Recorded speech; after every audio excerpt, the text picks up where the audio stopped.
So then the carts are near enough fired up onto the Parc Fermé grids, and we'll get them onto the circuit in a few seconds' time. And of course, this is the final chance for these competitors to head out onto the track today. After 2 heats so far earlier, they're now going to go for the final chance to get the best grid they possibly can in pre-final. And of course, that grid will not be set until the last junior heat goes out onto the track. But it's going to be Dean McDonald in kart number 3 that will start this one from pole position. He's won both of his heats so far. Can he make it a hat-trick? We'll find out in a few minutes' time. Alongside him is going to be Perdana Manang. He's struggled so far today, and again he's going to be on the outside run in towards turn number 1. On row number 2 is going to be Finn Keneally. As we said, Finn's run very well so far this weekend, and he looks strong for another top 2 place, and Javier Gonzalez is going to be the man alongside. Back on row 3 is going to be Luke Ibanez in kart 32, and Scott Simmons there, who did very well yesterday in qualifying, looked to be one of the fastest from his groups, but he's now of course slipped down and he's not having the best of runs so far here on Saturday. Back on row 4 is Zach Falk and Jean-Baptiste Semenauer.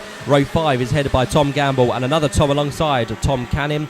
Back on row 6 is Tazina Slavinsky and of course John Nomblay. Row 7 sees the likes of Ollie Caldwell and alongside him Jack Spinelli. Row 8 is headed by Tamer Kemansachi and Ayrton Simmons in kart number 27. Row 9 sees the likes of Kenzo Arts and Antonio Percival. Row 10 the likes of Laurie Lepper and Kieran Ragg, who really has not got to grips with his karting racing so far today. He's had 2 really bad heats, so hopefully the final one for him will be one where he impresses everyone watching today. Row 11 then we see Louis Hengefen. He's made good progress through the field up into the top 12 on both occasions, and he's got Madeline Radner alongside the Swede, and towards the back is going to be Dimitris Dzimpras to round out the 23 kart grid for this, the 5th heat for juniors here today at Luggy in Italy, and this is going to be Groups A against Group D, so the ones that went quickest yesterday against those who are a little bit lower down in the order. But the grid is now set, so they roll down to the final couple of corners, into formation they come, and Chris, we're about to go for another 8 laps of racing. We certainly are. I thought they were going to take down the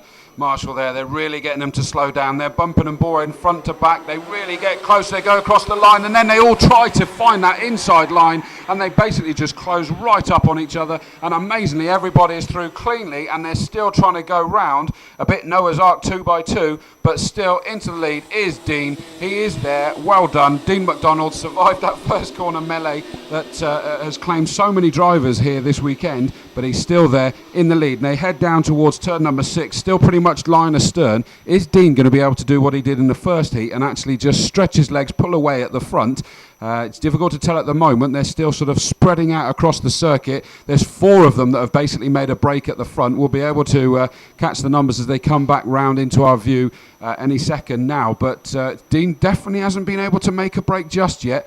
The 4 of them are pretty much joined together, and the 5th is all on his own. So it is car number 34 that sat in second. Finn Keneally, those 2 were joined together, and they're absolutely loving this. Finn Keneally is really coming to grips in the latter part of today, isn't he? Yep, certainly is. Sits there in second place, right behind his teammate of Dean McDonald, and then behind that in third and fourth places Luke Ibanez and Zach Falk for the time being. Down the back straight for the second time. Who's going to try and make a move? There's a slight dip in the track there to see Finn Keneally dart to the inside of Dean McDonald, but nothing happening for third place as a move as Zach Falk dives down the inside of Luke Ibanez. So great optimistic thinking there to get himself through at turn number 7. But look at the pressure now that's coming from Finn Keneally. All over the tail of Dean McDonald. We've got, of course, short races within the juniors, so not much time at all to get those moves done. But look at that, Finn Keneally all over the back now with the green race helmet. He's trying to get himself up another place here on Dean McDonald. But the man in 5th place, Perdana Manang, who tried his best to creep to the inside line at turn 1 on that first lap, but the door was not going to be left open for Dean McDonald. So Perdana Manang sits down in 5th place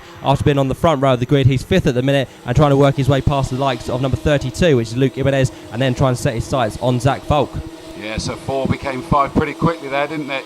And we've got one car that's already out, unfortunately, car 44, Tom Canning. He is stopped it's either along the back straight or coming back again from turn 10 towards the penultimate corner, but he's off, he's out, he's in the marshal's post, so not what he was hoping for. Look at this at the front. For the second race running, Finn Keneally is all over the back of Dean McDonald, but they behaved impeccably, being teammates. We made the comment, I'm sure they've had the riot act read to them. First, second, third, fourth, they are from 1st, 3rd, 5th and 7th on the grid. So it is that inside line again. Look at that. They're absolutely joined together as they go across this line. and Dean is just being pushed along faster and faster. In third position is still Zach Falk, but it's Pedrana Minang that has managed to get past Luke Ibanez for fourth position. So Luke Ibanez just been passed by one, but he's still within shooting distance of that front five. It doesn't look like the man in second place, Finn Keneally, is going to try anything on his teammate. He's been looking to make manoeuvres, but at the minute he's not gone past. So Dean McDonald just saying to Finn Keneally in second, just wait there, don't try anything stupid on me, because we'll try and work together. We need to break this toe as well, because the likes of Zach Falk in third, Badana Manang up into fourth place, and of course Luke Ibanez as well, they're all very, very strong and could make a move at any single point. And it looks like Zach Falk is going to do that before too much longer as he works his way through the final corner, down towards the start finish line they go, and in towards turn one. Anyone looking this time? Not really. The top three just now breaking away as they turn away in towards the second corner. It's a funnel effect here we see from these corners. From turn one, it's very fast and flowing, and turn two, it all just bottlenecks itself up very, very quickly indeed. We've got a black and orange flag being shown to 63, which is Louis Henkefend. He's received that for a mechanical problem with the car, so that'll be expected into the pits very shortly. We also have another retirement, 65, Jean Domblo, started 12th on the grid, just behind Tom Cannon. So both of those, line astern on the grid, line astern on the grass. Unfortunately, they have retired, but that kart pulled off on the wave between turns 8 and 9. 9 that the karts have just gone round. They've now made their way round 10, the second of the hairpins. And Dean's managed to make a bit of a break now. He's got to be pleased and relieved with that. And he is, in fact, it's now down to third Finn Keneally, because Zach Falk has managed to move himself up again. So Zach started 7th on the grid and he's got himself up into second. Now this will be interesting, because it's all very well that Finn Keneally was not making a move on Dean because they're teammates. I'm not sure it's going to be as clean cut as that he wasn't making a move, but he certainly wasn't going to do anything daft. Well, now in second place, Zach Falk is not a teammate, so Dean is now desperately trying to make that break, and at the moment he's managed to do it. So great performance by Dean again. Yep, certainly is, but now he's got the pressure, and it's going to be a more stern pressure from the man in second place. Not his teammate, Zach Falk, who's under attack now from Finn Keneally. Gets back down the inside at turn number 10, and Finn wasn't hanging about there for long, was he, as he gets himself back ahead of Zach Falk. The gap now grows between first and second, and Dean McDonald, for the first time in the last two heats, has now got quite a sizable gap out in front in this one as he leads the pack again down towards the first corner. We've got 2 laps just under to go for second, third and fourth. Badana Manang now gets down the inside line of Zach Falk and gets himself into third place. Zach drops to fourth, and still they're in fifth. We're watching brief at the minute for Luke Ibanez in car number 32. And also, don't count out the question here, Scott Simmons, who sits in sixth place because he's catching hand over fist the top 5 as well. So it's really all changing now towards the end of this one. And of course, the man, as we said, made the move that time round. Padana Manang to get himself up into third place is Zach Falk, who loses out 2 places as Finn Keneally also went back up the order into what was second place. Isn't that amazing how quickly that can change? And I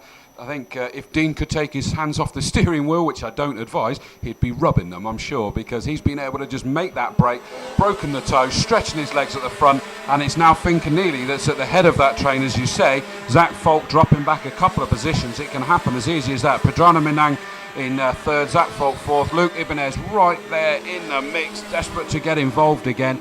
And as you say, Scott Simmons kind of in a lonely race, not having to worry about what's behind him, so can he close on up? 7 laps completed, so they are already, I cannot believe that, Matt. How did that happen? We're on the last lap already. We certainly are. It's not over yet for second place, though, because now the man is second. Finn Keneally has got 3 guys who want to get past him. They include Padana Manang, Zach Falk, and Luke Ibanez as well. But which one's going to make the move? They get very tight through the exit of turn number 9, heading down towards the second hairpin at turn 10, and it is just going to be the inside line for every single driver. Put up the defensive move as best as possible as Dean McDonald heads through the final corner for his 3rd victory of the day. It's a hat-trick, 100% winning record. Second goes the way of Finn Keneally. That's Dean McDonald's teammate who come and make it an AIM Motorsport 1-2 for the second time today. Third place goes away after a sterling drive from Padana Manang. Zach Falk then comes home in what's going to be 4th place, and 5th place to Luke Ibanez. But Dean McDonald, once again, faultless here this weekend. He had a slow start to the season, but here at round 2, a circuit he seems to like, has come home the winner by 2.5 seconds. That is not really the story of the race there, because Finn Keneally was with him for a good half of that race, and in the end, Finn Keneally drops right back. He was under pressure, and he felt that from the likes of Padana Manang, Zach Falk, and Luke Ibanez right towards the flag. It was Jean-Baptiste Semenau in 6th, Scott Simmons and Azina Slavinsky down in 8th place. A little bit lower back, Ayrton Simmons was 15th. Laurie Lepper 17th, and Kieran Ragg again really struggling with the Pro Train team today. He came home in 19th with non-finishes for Louis Henkefend, John Nomblay and Tom Canning down there in 21st, 22nd and 23rd places. But that is one of the juniors done for this afternoon. There's still one more to come. The final heat for juniors is going to be on track with us in a short while.